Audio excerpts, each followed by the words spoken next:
Hello everyone, welcome to Pattern-A-Day. I'm David Getson. We've had a lot going on today. I just got back from Newport Beach. My colleague Fred and I were visiting an ongoing landscape project there. We had some installation. It was a beautiful mansard roof home which had been updated with a design of beautiful elliptical oculus in a cartouche in the front, some limestone columns added, and landscape done in French garden style accordingly. So, client's very happy with how that's going. Fred and I are both happy with that progress as well. And so today, after a long day on my so-called day off, we have the new pattern. Number 34, good for a busy day of travel, Interchange. So Interchange, this is not a place where you get dollars for euros. No, this is he means an interchange, a transfer place, an intermodal station. And there's a really beautiful picture of, is that Grand Central Station? Yeah, I think I'll put that. It's such a nice picture that it is Grand Central Station. Beautiful photo of Grand Central Station that I'll put in the thumbnail for this. That these places should be beautiful and wonderful, and they need to function well. They should really be a crown jewel of part of the city. But what do they say for the problem? Interchanges play a central role in public transportation unless the interchanges are working properly. The public transportation system will not be able to sustain itself. Yes. What is the thing that eats up most of the time if you have to go big distances? It's the time between the transfers. So not only should the time between transfers be narrow, ideally, but it should be in a place that's nice, it's pleasant, and it's good economically if you have, like New York does in Grand Central, like Chicago really does with having its stations be in a place that kind of compels you. Yeah, I have mixed feelings about this, but it makes downtown Chicago a wonderful place, that you have to walk from station to station a few blocks. You go eat at the Berghoff restaurant, have some Sauerbraten there before you go from one station to the other. But there are several ways to do this. But what do they say about the rule of thumb for the pattern language? The adaptive rule of thumb, applying geometry to the world of architecture and urbanism. At every interchange in the web of transportation, follow these principles. Okay, so core principles, that's really one of the things that pattern language is about. It's about identifying values. And that's actually one of the ways that I think of it with clients when we're further down in scale than this, dealing with typically with the size of an office or a house. What are the things that are important? Your values. This is another good way of describing pattern language, is pattern language as a value geometrically expressed.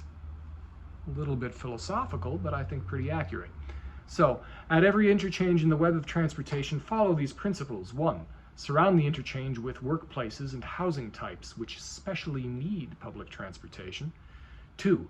Keep that transit-oriented development. That's what people called it decades later. Los Angeles County has that. One of the ways they incentivize that, City of LA actually, one of the ways they incentivize that is if you're building within a half-mile circle radius of a rail stop or a bus rapid transit stop, you get your permits fast-tracked. That's pretty nice. Keep the interior of the interchange continuous with the exterior pedestrian network, and maintain this continuity by building in small shops and kiosks and by keeping parking to one side. That's interesting. One of the things that the idea is that you have the path and lines, the way I'm interpreting that, the path and lines of the pedestrian walkways to make it seamlessly, that you can seamlessly walk in there. It's not like you're crossing a big street or anything before you get down in there. One of the big problems with having, as logical as it seems, to put rail down the middle of a freeway, and I think for commuter rail it works, but for light rail in the middle of a city it's not really good, because what's some of the most valuable real estate and the most fun? Right down the street. It's right where you got the shops and houses and things right next to the station. You cannot do that when you're burying it in the middle of a loud, unpleasant, and pushing everything else out of the way freeway.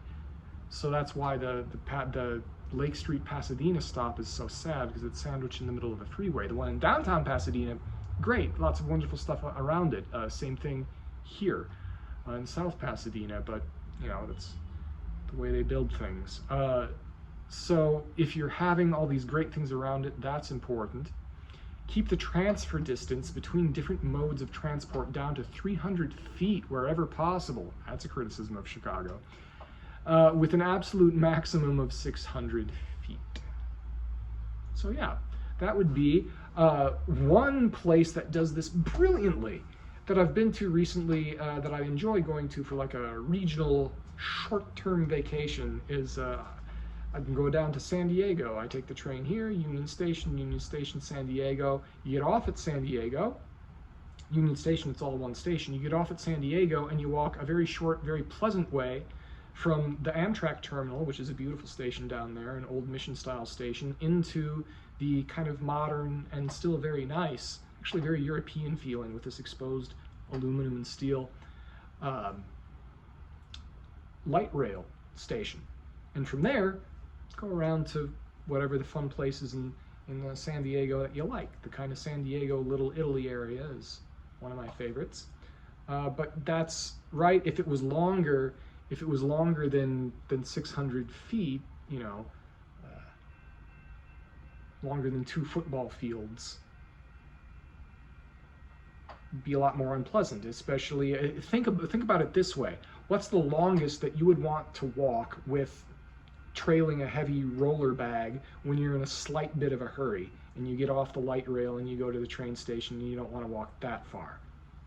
Because that's what people are doing there. So this, yeah, I think the most interesting part of this is more one of the straight ahead ones.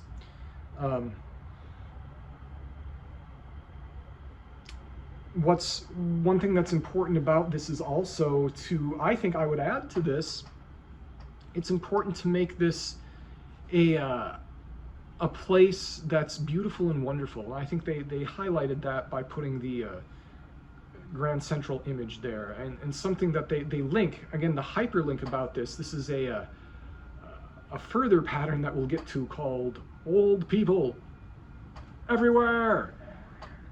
That's an upcoming pattern. It's actually called Old People Everywhere. Something that's pretty important. And if we have that. They implemented that pattern in right here, because there's a place that has, I believe it has a retirement home mixed in with non-retirement people in the Golden Oaks apartment complex, which I'm looking at right now across the street, and it's right near a transport interchange. So, yep, people actually have done this in real life, and it works out pretty well. So, on a lot of levels. What do we have coming up? 35, household mix.